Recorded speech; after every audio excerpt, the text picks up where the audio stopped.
వయసులో ఉన్నటువంటి వాళ్ళకి వివాహం చేయాలి, ఎడ్యుకేషన్ పూర్తయిన తర్వాత అందరూ ఆలోచిస్తారు తల్లిదండ్రులు. ఆలోచిస్తున్నప్పుడు కొన్నిసార్లు మ్యారేజ్కి సంబంధించినటువంటి ఆటంకాలు ఎదురయ్యే అవకాశం ఉంటుంది.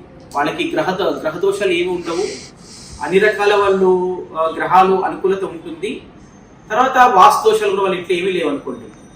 అయినప్పుడు కూడా వివాహం కావట్లేదు, లేదా వచ్చిన వివాహ సంబంధాలు ఏదైతే ఉంటున్నాయో వాటికి మనకు సెట్ అవ్వట్లేదు. అంటే కారణాలు ఏంటంటే, కాబట్టి ఏ వస్తువులో ఏ సంబంధించినటువంటి నెగిటివ్ చెప్పడం ఎవరు సాధ్యం కాదు. అది హెల్త్ రిలేటెడ్ కావచ్చు, జనరల్ ప్రాబ్లమ్స్ కావచ్చు, ఏదైనా కావచ్చు.